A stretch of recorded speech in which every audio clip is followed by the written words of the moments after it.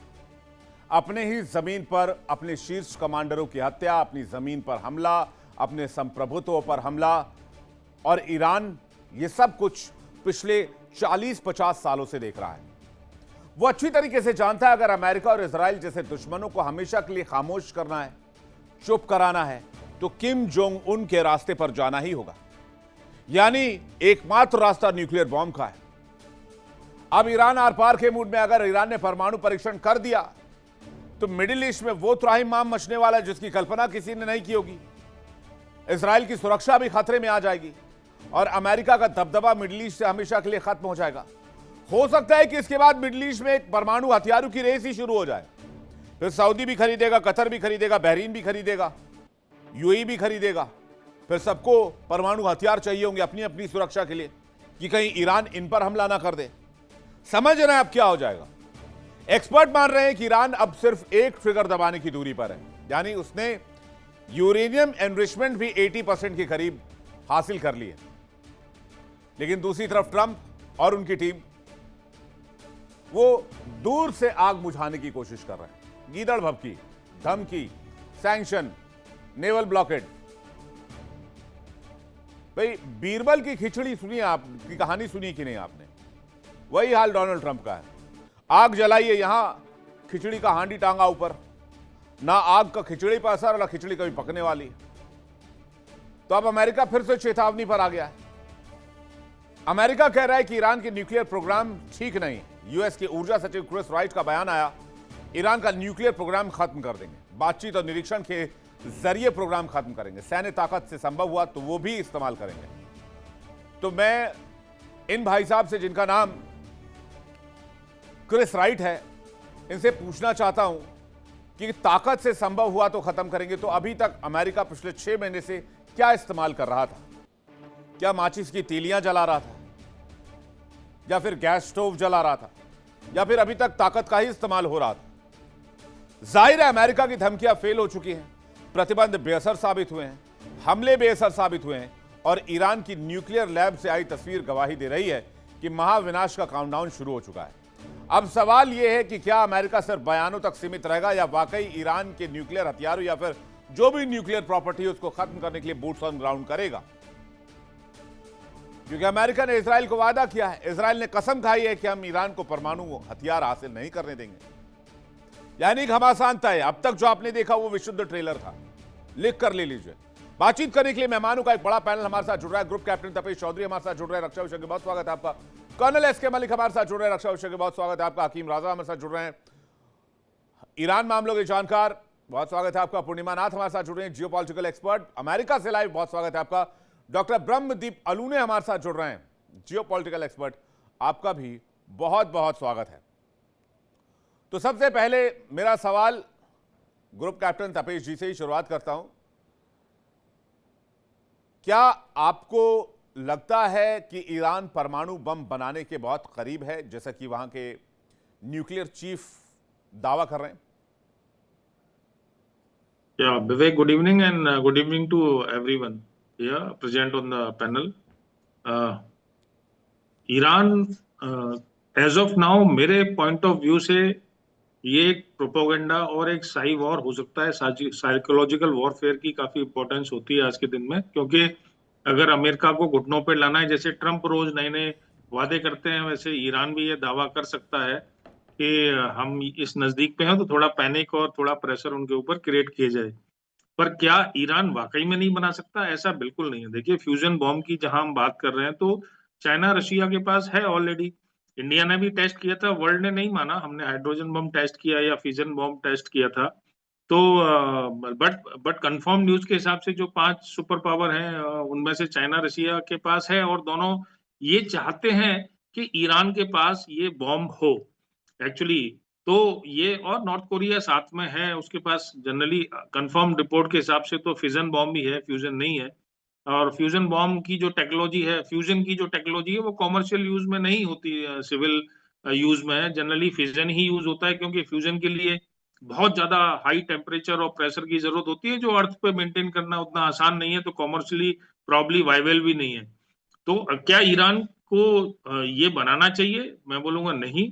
क्या ईरान रख सकता है? मैं बोलूंगा हाँ। क्या एज ऑन डेट बना लिया है? मैं बोलूंगा नहीं। पर फ्यूजन की अगर टेक्नोलॉजी की बात करें, तो बहुत सारे ऑलमोस्ट 35 कंट्रीज में काफी रिसर्च और काफी चीजें चल रही हैं इसको यूज को लेके। लेकिन ये एज ऑफ नाउ साइवर या प्रोपोगेंडा है ईरान का, यूएस को और ज्यादा घुटनों पे लाने के लिए और प्रेशर डालने के लिए। विवेक जी, रजा, क्या ये प्रोपेगेंडा है, साइकोलॉजिकल वॉरफेयर है, या फिर ईरान के पास ऐसी ताकत है? जी नमस्कार जी। मेरे से ही है ना सवाल? बिल्कुल आपसे है जी। देखिए, इससे पहले भी जब तक सुप्रीम लीडर जिंदा थे, उन्होंने साफ तौर पर क्लियर कर दिया कि हम जब चाहे बना सकते हैं। चूंकि हम लोग नहीं चाहते, इंसानियत के खिलाफ है, इसलिए हम नहीं बना रहे हैं। ये इन्होंने पहले ही बनाया था। हमारे पास पूरी कैपेसिटी है, कैपेबिलिटी है हमारे पास, हम चाहे जब चाहे हम बना सकते हैं। तो ये कोई नई बात नहीं है। ईरान जो बोल रहा है कि हम बनाए हैं, ये कोई नई बात नहीं है। ये जब चाहे ये पूरी तरह टेक्नोलॉजी हासिल कर सकते हैं, कर चुके हैं। इससे पहले भी कई बार पार्लियामेंट में भी आ चुका था, मजलिस वहां पर बोलते हैं ना, पार्लियामेंट में अक्सरियत की राय यही है कि हम लोग अभी बना देना चाहिए। अब तक हम लोग नहीं चाहते थे, चूंकि हमारी पूरी एग्जिस्टेंस पे खतरा है। क्योंकि अमेरिका ने जो जिस तरीके से पहली बार आया, जो हुआ आप सबके सामने हुआ है, क्या आया, हमला किया, जो नहीं चाहता था। स्टेट ऑफ हॉर्मुज़ खुला था, पूरी दुनिया को संकट में डाल दिया अमेरिका ने आके हमला करके। उसके बाद जब एमओयू में साइन करके जब खुला था, तो उसके बाद भी फिर वापस हमला करके फिर संकट में डाल दिया। अभी जाके पूरी तरह इतनी ज्यादा दादागिरी कर दिया है कि दूसरे कंट्रीज के ऊपर अभी कोशिश कर रहा है। तो इसमें इस तरह के देखते हुए मुझे लगता है कि अभी वो चाहते हैं कि हम लोग टेक्नोलॉजी पूरी तरह हासिल कर चुके हैं। कुछ पॉसिबिलिटीज हैं, कभी भी टेस्ट करें, मगर बनाएंगे नहीं अभी। ये मुझे नहीं लगता कि वो बनाएंगे। बस अमेरिका जैसे चाह रहा है ना, बता रहा है ना, मैं वो कर दूंगा। तो ये साइकोलॉजिकल वॉर भी एक तरीके से देखा जाए तो ये भी है, मगर ये कंफर्म है कि वो पूरी की पूरी टेक्नोलॉजी हासिल कर चुके हैं। जब चाहे वो बना सकते हैं, ये कंफर्म रिपोर्ट जी। जब चाहे बना सकते हैं, टेक्नोलॉजी भी है। तो आपको लगता है यूरेनियम एनरिचमेंट भी 90% के करीब है? पॉसिबिलिटीज हैं। उन्होंने तो बता दिया हमारे पास सलाहियत है, हम बना के बता दिए, मगर न्यूक्लियर पे हम नहीं जाएंगे। हमारे पास सलाहियत जो है वो बता चुके हैं। इससे पहले सुप्रीम लीडर भी बताए थे, इन्होंने भी बता दिया है। और हाँ, इसमें थोड़े जो एमपीस मजलिस में, जो पार्लियामेंट में जो है ना, वहां पर क्या है कि नहीं, हम बना देना चाहिए। चूंकि अमेरिका को और दूसरी न्यूक्लियर, चूंकि जो बातचीत में जो दादागिरी कर रहा है अमेरिका की दादागिरी को खत्म करने के लिए इसमें कोई यूज करने का वगैरह देख लीजिए। इससे पहले यूज किया है, सिर्फ अमेरिका यूज किया, कोई दूसरा कंट्री यूज नहीं किया है। और वो रख सकता है, दूसरे कंट्रीज जो मिडिल ईस्ट में इजराइल रख सकता है, तो ये क्यों नहीं रख सकता, हम क्यों नहीं रख सकते बोल के अक्सरियत की राय यही है। मगर उन्होंने अक्सरियत की राय यह है कि IRGC में बनाने के बाद भी यूज नहीं कर सकते। जिस चीज को यूज नहीं कर सकते वो बना के क्या फायदा। बस यही एक है कि हम लोगों में कैपेसिटी है, कैपेबिलिटी है और हमारे पास सलाहियत है। ये आपने बड़ा इंपॉर्टेंट कहा। मैं मलिक साहब के पास जाता हूं कि भाई क्यों नहीं बना सकते। मलिक सर, एक तो ये खबर कि ये जो टेस्टिंग का विजुअल जारी किया ईरानी मीडिया ने, ईरानी मीडिया को बाकायदा बुलाकर, और दूसरा क्यों नहीं रख सकते? विवेक जी, सभी को पैनलिस्ट का मेरा नमस्कार। देखिए, ये तो अगर आप आइडियली बात करें और इसको पूरे वर्ल्ड लेवल पे बात करें, क्यों नहीं रख सकती? यस, हर कंट्री को अधिकार है अपने देश को सुरक्षा देने का और एनर्जी प्राप्त करने का। बात सारी आती है इंटेंशन के ऊपर। इंटेंशन आपकी पता चलती है आपके पास रिकॉर्ड से, आपकी जियो पॉलिटिक्स में आपके क्या स्टेटमेंट्स रहे, आपने कैसे उसको अपनी राजनीति को खेला है। कहानी ये होती है कि देखिए, भारत के ऊपर भी सैंक्शन लगे हैं। न्यूक्लियर जो फैसिलिटीज है, मैं इसको दो भागों में तोड़ता हूं। एक तो फिशन है, एक फ्यूजन है। देखिए, जब फ्यूजन की बात आई है, जितनी न्यूज में सुन रहे हैं, मुझे नहीं लगता इसमें कोई दम है, क्योंकि फ्यूजन की टेक्नोलॉजी का आजकल महारत कोई कंट्री नहीं कर पाया आज तक। क्योंकि इसके लिए जो कंडीशंस चाहिए होती हैं इसके कैरी आउट करने के लिए, वो मिलियंस ऑफ डिग्री सेंटीग्रेड का टेम्परेचर चाहिए होता है, प्रेशर बहुत हाई चाहिए होता है। और इसको आज तक मेरे ख्याल से 2022 में एक एक्सपेरिमेंट हुआ था अमेरिका के अंदर, शायद कोई नेशनल लेबोरेटरी लॉरेंस करके, वहां पे उन्होंने बहुत मिली सेकेंड के लिए जितनी इनपुट एनर्जी थी उससे आउटपुट एनर्जी लिटरली बराबर हुई थी, लेकिन वो सक्सेस उसके बाद कोई आज तक नहीं कर पाया पूरे वर्ल्ड के अंदर फ्यूजन के ऊपर। ये फ्यूजन तो वही टेक्नोलॉजी होती है ना, जो प्रोसेस जो न्यूक्लियर फ्यूजन चलता है सूरज के अंदर, तारों के अंदर। इस टेक्नोलॉजी को करने के लिए तो बहुत ज्यादा अभी वक्त लगेगा, क्योंकि इसके जो पैरामीटर्स है, कंडीशन है, वो इतनी ज्यादा साइंटिफिकली इतनी अनकंट्रोल्ड है जमीन के ऊपर कि उनको अभी तक सोचा, एक कंसेप्चुअली है, प्रैक्टिकल हो रहे हैं, प्रैक्टिकल करने के मतलब एक्सपेरिमेंट करने के प्रयास हो रहे हैं, बट टेक्नोलॉजी को अभी तक इसको कंट्रोल नहीं किया जा सका है। दूसरी बात है फिशन पे। फिशन यानी जिसको हम न्यूक्लियर बॉम्ब वगैरह में यूज करते हैं। देखिए इंडिया डेली 24/7 अब आपके स्मार्ट टीवी पर। इंडिया डेली मौजूद है सभी डिजिटल प्लेटफॉर्म पर लाइव और लगातार। इंडिया डेली 24/7 हर दिन राष्ट्र को समर्पित।